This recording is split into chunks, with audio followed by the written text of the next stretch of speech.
اعوذ باللہ من الشیطان الرجیم بسم اللہ الرحمن الرحیم رب اشرح لی صدری ویسر لی امری واحلل عقدۃ من لسانی یفقہوا قولی اما بعد فقد قال اللہ تبارک وتعالی فی قرآن مجید بسم اللہ الرحمن الرحیم وَمِنْهُمْ مَنْ عَاهَدَ اللَّهَ لَئِنْ آتَانَا مِنْ فَضْلِهِ لَنَصَّدَّقَنَّ وَلَنَكُونَنَّ مِنَ الصَّالِحِينَ۔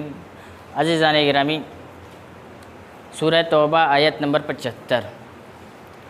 خداوند عالم ارشاد فرما رہا ہے کہ اور ان میں وہ بھی ہیں جنہوں نے خدا سے عہد کیا ہے، وعدہ کیا ہے، اگر وہ اپنے فضل و کرم سے عطا کر دے گا تو اس کی راہ میں صدقہ دیں گے اور نیک بندوں میں شامل ہو جائیں گے۔ اور کیا عزیزان گرامی، صدقہ کا ذکر ہو رہا ہے کہ اللہ تعالیٰ کہہ رہا ہے کہ بہت سارے ایسے بندے ہیں کہ جو مجھ سے عہد و پیمان کر رکھا ہے اور کہا کہ اللہ مجھے مال دے دے گا تو میں اس مال میں سے اللہ کی راہ میں خرچ کروں گا۔ پھر اللہ نے کہا کہ اور وہ خرچ کر کے اللہ کے نیک بندوں میں شامل ہو جائیں گے۔ تو عزیزان گرامی، صدقہ کا مطلب کیا ہے؟ صدق سے صدقہ بنا ہے۔ ایک کذب ہے جس کو جھوٹا نام دیا گیا ہے، اور صدق یعنی سچا۔ صدق دے صدقہ بنا ہے، صدقہ دے کر کے اپنے آپ کو سچا بنا لینے کو صدقہ کہتے ہیں۔ صدقہ صرف مال کے ذریعے سے ادا کرنا یہ نہیں ہے، بلکہ صدقے کی بہت سارے راہ ہیں، بہت سارے راستے ہیں۔ جس طریقے سے کسی بھی انسان نے مسجد میں گندگی پڑی، اس گندگی کو دور کر دیا ہے تو اس نے بھی صدقہ دیا ہے اللہ کی راہ میں۔ اور کیا، اور کوئی غریب انسان ہے، اس کی عیادت کے لیے اگر کوئی انسان گیا ہے تو اس نے صدقہ کیا ہے، یعنی کہ اس بندے پہ جا کر کے احسان کیا ہے، اور اللہ تعالیٰ اس کو بولتا ہے صدقہ انسان نے کیا ہے۔ صدقہ کی بہت سارے راہ ہیں۔ جس عمل میں خیر دکھائی دے اس چیز کا نام ہے صدقہ۔ اور کیا، اب آئیے خداوند عالم نے 5 ایسی جگہوں پر ارشاد فرمایا ہے کہ جو صدقہ دینا کتنا زیادہ انسان کے عمل میں اثر کرتا ہے۔ ایک کہ علم یعلموا ان اللہ هو يقبل التوبة عن عباده ويأخذ الصدقات وان اللہ هو التواب الرحیم۔ کیا یہ نہیں جانتے کہ اللہ ہی اپنے بندوں کی توبہ قبول کرتا ہے اور زکوٰۃ و خیرات کو وصول کرتا ہے، اور وہی بڑا توبہ کرنے والا اور مہربان ہے۔ غور کیجیے عزیزان گرامی، صدقہ اور جو زکوٰۃ ہے، جو خیرات ہے، وہ اللہ تعالیٰ وصول کرواتا ہے۔ غور کیجیے، یعنی کہ جب آپ کسی فقیر کو صدقہ دیتے ہیں تو وہ صدقہ اس فقیر کے ہاتھ میں نہیں دے رہے ہیں، بلکہ کیا، اللہ کے ہاتھ میں دے رہے ہیں۔ جناب سید سجاد روایت ملتا ہے کہ چوتھے امام جب کسی انسان کو، فقیر کو جب پیسہ دیتے تھے، مال دیتے تھے، تو اس کے پہلے ہاتھ چومتے تھے۔ کیوں؟ کہ اس کے ہاتھ میں مال رکھ کر کے ہاتھ صاحب فضیلت ہو گئے، عزت والے ہاتھ ہو گئے۔ کیوں؟ کہ اس کی نسبت اللہ کی طرف چلی گئی ہے۔ تو اس لیے جب بھی آپ کسی کو دیں تو اس کے ہاتھ کو چومیں، کیونکہ اس کے ہاتھ کی نسبت اللہ کی طرف چلی گئی۔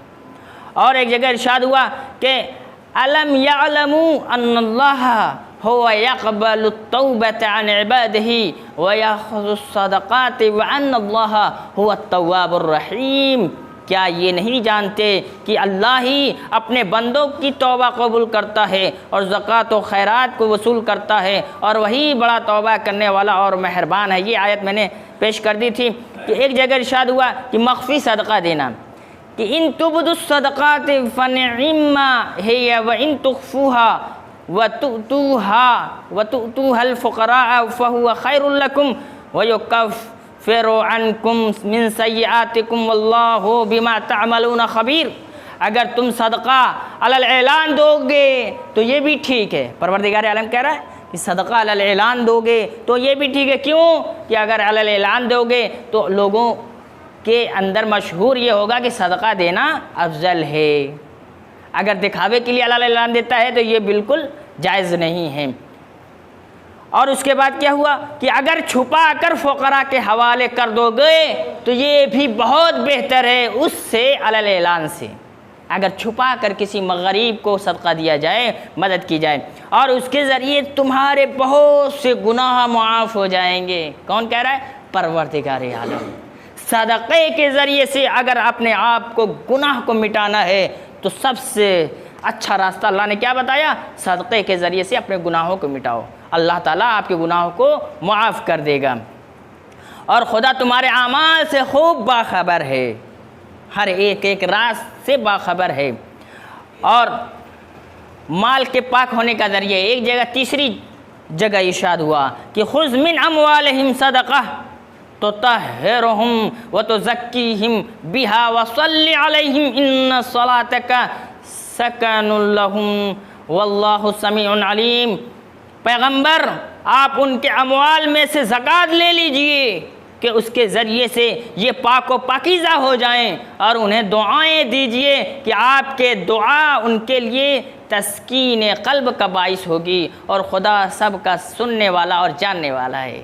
کیا کہہ رہا ہے خداوند عالم پر رسول اللہ سے کہ ان سے زکوٰۃ لیجئے، اور نتیجے میں کیا ہوگا کہ زکوٰۃ کی بنیاد پہ اس کے مال پاک ہو جائیں گے۔ غور کیجیے عزیزان گرامی، اسی لیے کہا خون سے سال بھر میں اگر آپ نہیں نکالیں گے تو آپ کے مال نجس ہیں۔ آپ جو بھی مال استعمال کر رہے ہیں، پیسے استعمال کر رہے ہیں، وہ حرام ہے۔ لیکن عزیزان خون سے نکال کر کے آپ اس مال کو پاک کریں۔ اور زکوٰۃ بھی اگر مثلا جو ہے، گیہوں ہے، کشمش ہے، یہ جو بھی زکوٰۃ کی قسمیں ہیں، جو 9 چیزیں ہیں، اگر وہ آپ کے اندر پائی جاتی ہیں وہ صفات، ان میں سے زکوٰۃ نکالی۔ غور کیجئے، تب جا کر کے آپ کے جو گیہوں ہے، دھان ہے، جو بھی کپاس وغیرہ آپ نکالتے ہیں، جو بھی چیزیں کھیت میں بوتے ہیں بگھوں میں، تو عزیزان گرامی ان کی جو مقدار ہے، ان کی مقدار کی بنیاد پر اگر آپ زکوٰۃ نکالتے ہیں تب جا کر کے آپ کے مال پاک ہیں، وگرنہ آپ کے مال پاک نہیں ہیں۔ عزیزان گرامی، جس طریقے سے آپ اپنے بدن کو صحیح سالم کرنے کے لیے دوا کھاتے ہیں، تب جا کر کے آپ کے بدن صحیح ہو جاتے ہیں، بخار صحیح ہوتا ہے، کسی مرض میں مبتلا ہیں تو وہ دوا کھا کر اس مرض کو دور کرتے ہیں، اسی طریقے سے اپنے مال کو زکوٰۃ نکال کر کے، صدقہ دے کر کے، خیرات دے کر کے، خون سے نکال کر کے مال کو صحیح و سالم کریے، وگرنہ وہ مال اسی بدن کی طرح بدبو ہو جائیں گے، سڑ جائیں گے، جس طریقے سے مرض کے لاحق کی بنیاد پر بدن کیا ہو جاتے ہیں؟ خراب ہو جاتے ہیں۔ بخار کا علاج نہیں کروائیں گے، بخار میں آپ تپ کر مر جائیں گے۔ اگر پھوڑے پھنسی ہو گئے ہیں، پورے بدن پہ پھوڑے پھنسی پھیل جائیں گے، اس کی بنیاد یہ ہوگی کہ آپ کی موت واقع ہو جائے گی۔ غور کیجیے آپ نے عزیزان گرامی، اسی طریقے سے ہے، مال کو بھی علاج کرنا ہے تو صدقے کے ذریعے سے، خیرات کے ذریعے سے، زکوٰۃ کے ذریعے سے۔ تو عزیزان گرامی ایک جگہ اور ارشاد ہوا، پانچویں جگہ کہ صدقہ برباد نہ کرو، کہ یا ایھا الذین آمنوا لا تبطلوا صدقاتکم بالمن والاذی، سورہ بقرہ آیت نمبر 264۔ اے ایمان لانے والو، اپنے صدقات کو منت گزاری اور اذیت سے برباد نہ کرو۔ کیا ہے؟ اے ایمان والو، منت مثلا بہت سارے کر لیتے ہیں لیکن اس منت کو پورا نہیں کرتے ہیں، اور پھر نتیجے میں کیا ہوتا ہے؟ جب تکلیف ہوتی ہے، اذیت میں مبتلا ہوتے ہیں تو کیا ہوتے ہیں؟ برباد ہو جاتے ہیں۔ بہت سارے عہد و پیمان کرنے کے بعد ہم عہد و پیمان نہیں نبھا پاتے ہیں۔ اور ایک جگہ روایت، پھر اس کے بعد اپنی تفصیلی گفتگو، قال رسول اللہ افضل الصدقات ان يتعلم المرء المسلم علما ثم يعلمه اخاه المسلم۔ رسول اللہ نے ارشاد فرمایا کہ بہترین صدقہ یہ ہے کہ کوئی مسلمان شخص علم کو سیکھے، پھر اس کے بعد اپنے مسلمان بھائی کو سکھائے۔ عزیزان گرامی، کیا یہ صدقہ ہے؟ غور کیا آپ نے؟ آج مکاتب فقہ جو ہیں، جعفریہ مکاتب جو بند ہو رہے ہیں۔ عزیزان گرامی، ہم نے یو پی میں بہت جگہ دورہ کیا، دیکھا کہ جو چند سال پہلے چل رہے تھے آج بند ہو گئے۔ کیوں؟ کہ بچے مدرسے میں نہیں پڑھ رہے ہیں۔ علم کی عزیزان، آپ علم حاصل کریے، اچھی بات ہے، لیکن علم کا اصلی جو مفہوم ہے وہ کیا ہے؟ علم ایک قرآن ہے جو روایت میں نے پڑھا ہے، ایک علم قرآن ہے جو اپنے روح کو پاکیزگی کے لیے وہ علم حاصل کیا جاتا ہے، اور ایک علم ہے جو جسم کو ٹھیک ٹھاک کرنے کے لیے، اور ایک علم ہے رشد حاصل کرنے کے لیے، اعلیٰ علیین پہ پہنچنے کے لیے۔ یہ تین علم جو ہیں وہ افضل ہیں، اور اس کے بعد جتنے بھی علم ہیں، سائنس ہیں، ڈاکٹری ہے، اور جتنے بھی انجینئر وغیرہ، اس کے جتنے بھی علم ہیں وہ مفضول ہیں، یعنی کہ فضل ہیں۔ اہم کون سا علم ہے؟ وہ دینی علم ہے، قرآنی علم ہے، اپنے نفس کو پاک کرنے والا علم ہے، اپنے وجود کو بلندی پہ پہنچانے والا علم ہے، یہ اہم ہے، اور اس کے باقی جتنے ہیں وہ مہم ہیں، فاضل کر دیے گئے ہیں۔ اب روایت اس کے آگے بہت ساری روایت ہیں، اور میں انشاءاللہ کبھی موقع ملے گا تب پیش کروں گا۔ تو سب سے پہلے اہم کیا ہے؟ مدرسے کی تعلیم اہم ہے، قرآن کی تعلیم اہم ہے، اہل بیت کی تعلیم اہم ہے۔ ابھی میں کل فون کیا تھا ایک جگہ پہ، وہاں پہ بہت ساری جہالت تھی، میں نے فون کیا کہ آغا صاحب ایک مولانا کو وہاں پہ بھیجیے، ہماری بھانجی وہاں پہ پڑھتی ہیں، قرآن بالکل 10 سال کی ہو گئی ہیں، قرآن نہیں آتا پڑھنے۔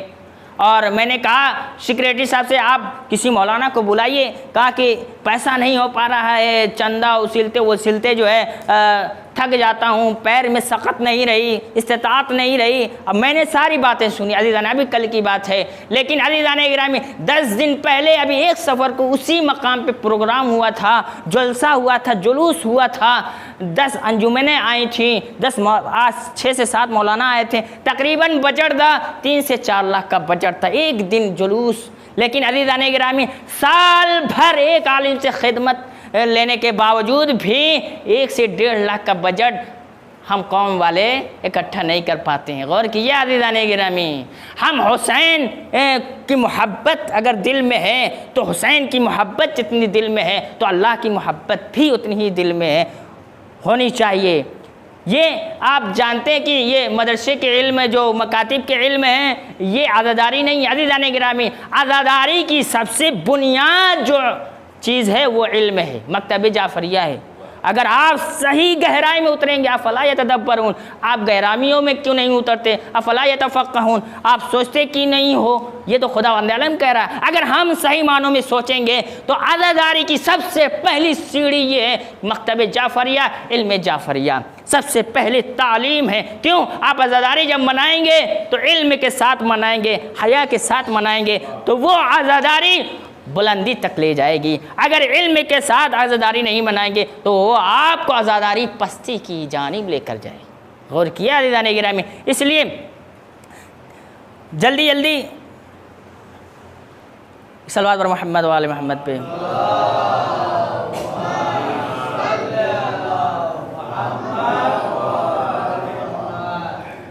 انہوں نے ایک جملہ کہا کہ سال بھر کا بچت صرف اور صرف کتنا ہے؟ 60,000۔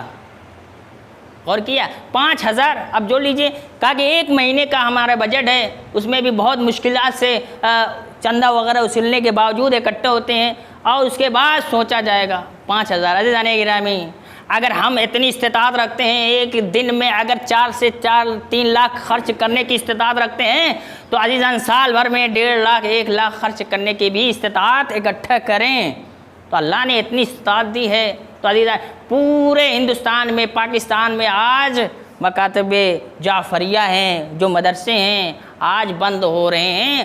اگر ہم اس کے آواز کو بلند نہیں کریں گے تو ہماری آواز آنے والی نسلوں کو برباد کر دے گی۔